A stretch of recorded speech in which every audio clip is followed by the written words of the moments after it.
Hello students, তোমরা সবাই নিশ্চয়ই ভালো আছো। আজকে নিয়ে এসেছি ক্লাস 12-এর দর্শনের সেমিস্টার 3 সিলেবাস। সেমিস্টার 3 আর 4 এই দুটো মিলিয়ে তোমাদের ক্লাস 12-এর পরীক্ষা দিতে হবে, তোমরা জানো সবাই ইতিমধ্যেই। তো দর্শন বিষয়ের ক্লাস 12-এর প্রথম সেমিস্টার, ক্লাস 12-এর প্রথম সেমিস্টার মানে থার্ড সেমিস্টার, তার সিলেবাসটা আজকে তোমাদের একটুখানি আমি জানিয়ে দিই। আস্তে আস্তে আমরা এই সিলেবাস অনুযায়ী আমাদের পাঠ্যসূচি এগোবো। দেখো, সেমিস্টার 3-র সিলেবাসের দুটো ইউনিট রয়েছে, ইউনিট 1 এবং ইউনিট 2। ইউনিট 1-এ আমরা অধিবিদ্যার সাধারণ ধারণা সম্পর্কে জানব। এই অধিবিদ্যার সাধারণ ধারণাতে আমরা ভারতীয় এবং পাশ্চাত্য দু রকমের বিষয় পাব। পাশ্চাত্য দর্শনের অধিবিদ্যা আমাদের প্রথমাংশে রয়েছে, ইউনিট 1-এর প্রথমাংশে রয়েছে পাশ্চাত্য অধিবিদ্যা। সেই পাশ্চাত্য অধিবিদ্যার অন্তর্ভুক্ত রয়েছে দ্রব্য কার্যকারণ সম্বন্ধ। দ্রব্যের অনেকগুলো দিক আমরা এই চ্যাপ্টারে পড়ব, আর চ্যাপ্টার 2-তে কার্যকারণ সম্পর্কে আমরা প্রসক্তি তত্ত্ব এবং সতত সংযোগ তত্ত্ব পড়ব।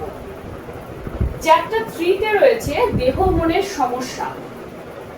পাশ্চাত্য দর্শনের অধিবিদ্যার অন্তর্ভুক্ত আরেকটি চ্যাপ্টার হলো দেহ মনের সমস্যা।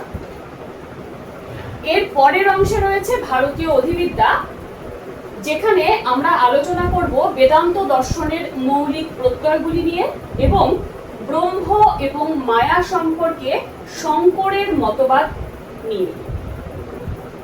এই বেদান্তরই দুটো অংশ, ব্রহ্ম এবং মায়া সম্পর্কে শঙ্করাচার্যের মতবাদ, এটাও বেদান্তেরই অংশ। তো বেদান্তেরই দুটো অংশ আমাদের ভারতীয় অধিবিদ্যার চ্যাপ্টারের অন্তর্ভুক্ত। এরপরে আসছি ইউনিট 2-তে। দেখো, ইউনিট 2-তে রয়েছে ব্যবহারিক নীতিবিদ্যা এবং সামাজিক ও রাজনৈতিক দর্শন। ব্যবহারিক নীতিবিদ্যাতে মানে প্র্যাকটিক্যাল এথিক্স, ব্যবহারিক নীতিবিদ্যা এবং সামাজিক ও রাজনৈতিক দর্শন। ব্যবহারিক নীতিবিদ্যা হচ্ছে প্র্যাকটিক্যাল এথিক্স। এই ব্যবহারিক নীতিবিদ্যার অন্তর্গত দুটো চ্যাপ্টার তোমাদের পড়তে হবে।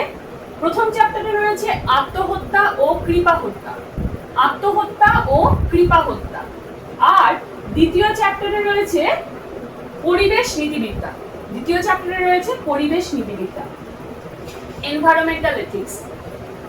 আচ্ছা, এই ইউনিট 2-এরই দ্বিতীয় অংশে রয়েছে সামাজিক এবং রাজনৈতিক দর্শন। তার অন্তর্ভুক্ত একটি চ্যাপ্টারই তোমাদের পাঠ্য, কিন্তু তারও আবার অনেকগুলো অংশ তোমাদের পড়তে হবে। সমাজ ও রাষ্ট্র দর্শনের কতগুলি মৌলিক ধারণা, এই সম্পর্কে তোমাদের জানতে হবে। এই গোটা সিলেবাসটা থেকে তোমাদের 40 নম্বরের এমসিকিউ আসবে। এমসিকিউ মানে তোমরা ইতিমধ্যে জেনেই গেছো, এমসিকিউ মানে একটা প্রশ্নের এগেইনস্টে 4টে করে অপশন থাকবে, সঠিক উত্তর বেছে নিয়ে তোমাদের লিখতে হবে না, তোমাদের একটা ওএমআর সিট দেওয়া হবে। সেই সঠিক উত্তর অনুযায়ী ABCD যেটা সঠিক উত্তর হবে, সেই অংশে কতগুলো গোল গোল চিহ্ন রয়েছে, সেই গোল চিহ্নগুলোকে ভরাট করতে হবে। এমসিকিউ টাইপ তোমাদের প্রশ্ন আসবে এবং তার জন্য তোমাদের ওএমআর সিট ব্যবহার করা হবে। তোমরা ওএমআর সিট ক্লাস 11-এর ফার্স্ট সেমিস্টারে করেছো, তাই তোমাদের এই সম্পর্কে অভিজ্ঞতা আছে। যাই হোক, তোমরা এই গোটা চ্যাপ্টারটা তোমরা পড়বে এবং সেখান থেকে 40 নম্বরের প্রশ্ন তোমাদের হবে। তাহলে সিলেবাসটা আমরা মোটামুটি আলোচনা করলাম, আরো ডিটেলে আমরা সিলেবাসটা আলোচনা করব, কিন্তু তার জন্য তোমাদের এবার পরবর্তী ভিডিওতে এগোতে হবে, কারণ এই দ্রব্য সম্পর্কে এরপরে আমরা পাশ্চাত্য অধিবিদ্যা সম্পর্কে জানবো, কারণ এই ব্যাপারগুলো তোমাদের কাছে একদমই নতুন। পাশ্চাত্য অধিবিদ্যা কাকে বলে, ভারতীয় অধিবিদ্যা কাকে বলে, মূলত অধিবিদ্যা কাকে বলে, এইটা আমরা জানবো পরবর্তী অংশে। আমরা পরবর্তী ভিডিওতে আমরা অধিবিদ্যা কাকে বলে এটা জানবো, তারপরে আস্তে আস্তে আমরা চ্যাপ্টার ওয়াইজ এগোবো। তাহলে তোমরা এই যে সিলেবাসটা বোর্ডে দেখতে পাচ্ছ, এই সিলেবাসটাকে ভালো করে তোমরা আগে খাতায় নথিবদ্ধ করো, খাতাতে আগে ভালো করে লিখে নাও এবং সেই অনুযায়ী যেভাবে যা ভিডিও আমি দিচ্ছি সেগুলোকে তোমরা একটু ফলো করো, তাহলেই এই চ্যাপ্টারগুলো সম্পর্কে তোমাদের কনসেপ্ট বা ধারণা অনেকখানি ক্লিয়ার হবে, অনেকখানি পরিষ্কার হবে। যাই হোক, আজকে এই পর্যন্তই রইল, আবার আগামী ভিডিওতে তোমাদের সাথে দেখা হচ্ছে।